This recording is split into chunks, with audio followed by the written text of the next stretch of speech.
اس میں انسان ملاوٹ کر سکتا ہے. مثال کے طور پہ انگریزی میں کہتے ہیں گاڈ.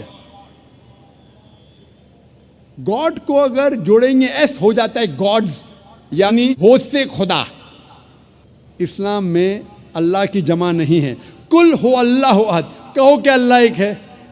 ہم گاڈ کو جب جوڑتے ہیں DESS ہو جاتا ہے گاڈس، یعنی مؤنث خدا. اللہ سبحانہ و تعالیٰ کا کوئی جنس نہیں، نہ مذکر نہ مؤنث. اللہ از اے یونیک ورڈ، علیحدہ ہے، ہٹ کے ہے. جب ہم گاڈ کو جوڑتے ہیں فادر، ہو جاتا ہے گاڈ فادر. وہ میرا گاڈ فادر ہے، وہ میرا آقا ہے، وہ میرا پالنے والا ہے. ہم کہتے ہیں نا ہی از مائی گاڈ فادر. اسلام میں اللہ فادر، اللہ ابا جیسا کوئی لفظ نہیں. ہم جب گاڈ کو جوڑتے ہیں مدر ہو جاتا ہے گاڈ مدر. اللہ مدر یا اللہ امی جیسا کوئی لفظ نہیں. اللہ ایک ہٹ کے لفظ ہے، یونیک. جب ہم گاڈ کے آگے لگاتے ٹن ہو جاتا ہے ٹن گاڈ، مطلب فیک گاڈ. اسلام میں ٹن اللہ جیسی کوئی چیز نہیں. اسی لیے ہم مسلمان اللہ کو عربی لفظ اللہ سے پکارنا پسند کرتے ہیں. اور جتنے بھی ترجمے ہیں وہ صحیح ترجمے نہیں. مثال کے طور پہ اردو میں ہوتا ہے خدا، خدا کا ہو جاتا ہے خدا او. ہندی میں کریں گے دیو، ہو جاتا ہے دیوی، دیوتا. ایشور ہو جاتا ہے پرمیشور. سب میں ملاوٹ ہو سکتی ہے. اسی لیے میں کہتا ہوں ہم مسلمان اللہ کو عربی لفظ اللہ سے پکارنا پسند کرتے. لیکن جب کوئی مسلمان غیر مسلمان سے اللہ کا ذکر کر رہا ہے اور وہ غیر مسلمان اللہ کے بارے میں نہیں جانتا ہے، اور جب آپ اس کا ترجمہ کرتے انگریزی میں گاڈ یا اردو میں خدا، تو مجھے کوئی اعتراض نہیں. لیکن میں آپ سے یہ کہنا چاہتا ہوں کہ گاڈ یا خدا یا ایشور اللہ سبحانہ و تعالیٰ کا صحیح ترجمہ نہیں ہے. ناظرین، آپ سن چکے ہیں ڈاکٹر ذاکر نائک صاحب سے توحید پر بہت عمدہ اور اچھی دلچسپ گفتگو تھی، اور میں امید کرتا ہوں آپ کافی حد تک سمجھ چکے ہوں گے اللہ تعالیٰ کی ذات کے بارے میں. اللہ تعالیٰ جن سے بھی پاک ہیں، مذکر اور مؤنث، یہ اللہ کی پیدا کی ہوئی مخلوقات کی صفتیں ہیں. انسان ہو گیا، انسان کے علاوہ مذکر مؤنث، لیکن اللہ تعالیٰ مذکر مؤنث سے بھی پاک ہیں. اللہ تعالیٰ ہر چیز سے پاک ہیں. یہ ہمارا ایمان ہے، ہمارا عقیدہ ہے. اور ناظرین، اللہ تعالیٰ کی ذات کے بارے میں ہمیں جاننے کی ضرورت نہیں ہے کہ اللہ تعالیٰ کا جسم کیسا ہے، آنکھ کیسی ہے، اللہ تعالیٰ کے ہاتھ کیسے ہیں. اس کی ضرورت نہیں ہے، اور نہ ہی آخرت میں اس کے بارے میں کوئی پوچھ گچھ ہوگی کہ تم نے اللہ تعالیٰ کے بارے میں کیا جانا، کیا سیکھا اور کیا سبق حاصل کیا. نہیں، بلکہ اللہ کی پیدا کی ہوئی چیزوں میں غور و فکر کر کے اللہ تک پہنچنا ہے کہ آسمان جو بنایا ہے ہزاروں سال سے، پتہ نہیں کب سے بنا ہوا ہے، اور اس کے رنگ میں کوئی پھیکا پن نہیں پیدا ہوا، وہ ٹوٹا نہیں ہے، کبھی گرا نہیں ہے. زمین کو دیکھ لیں، اسی طرح سمندر اور دریاؤں کا نظام ہے، ہوا کا نظام ہے. ہوا بند ہو جائے تو انسان کیا ساری مخلوقات مر جائے، سانس لینا اس کے لیے دشوار ہو جاتا ہے. تو یہ اللہ کی پیدا کی ہوئی باقی ساری چیزیں. جانوروں کے اندر غور کر لے کہ اللہ تعالیٰ نے ایک گائے اور بھینس کے اندر کہ وہ کیسا اللہ تعالیٰ ہمیں انسانوں کو دودھ دیتے ہیں کہ وہ کھاتی جو ہے وہ گھاس ہے جو سبز کلر کا ہوتا ہے، لیکن جب دودھ دیتی ہے تو صاف ستھرا سفید کلر کا اور بہت اچھا ذائقے والا. تو یہ ہے اللہ تعالیٰ کی بنائی ہوئی چیزوں میں غور و فکر کرنا. تو ناظرین، آج کل کے زمانے میں سوشل میڈیا پر بہت سارے سکالرز جو ہیں وہ انسانوں کے عقیدے کو بگاڑنے کی پوری کوشش کر رہے ہیں. ظاہری شکل میں وہ سکالر بنے ہوئے ہیں، لیکن حقیقت میں وہ شیطان کے جو ساتھی ہیں، وہ انسانوں کو غلط راہ پر لے جانے والے ہیں. انہی میں سے یہ کچھ پنڈت لوگ ہیں ہندو مذہب کے، وہ بھی یہی کوشش کر رہے ہیں کہ انسانوں کو بہلا پھسلا کر، ان کے اپنے جو ماننے والے ہیں وہ تو بہل چکے ہیں، وہ تو پھسل چکے ہیں نا، وہ راستے سے ہٹ چکے ہیں.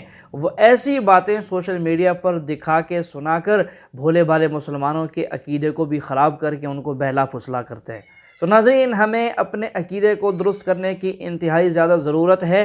اپنے عقیدے کو درست کریں گے ہم قرآن و حدیث کی روشنی میں۔ تو ناظرین، وقت کے زمانے کے جو علماء کرام ہیں ان کی تقاریر سنیے، ان کے دروس میں بیٹھیے، ان سے سیکھنے کے لیے جائیے تاکہ ہمارا عقیدہ درست ہو۔ اللہ تعالی ہمیں سمجھ کی توفیق عطا فرمائے۔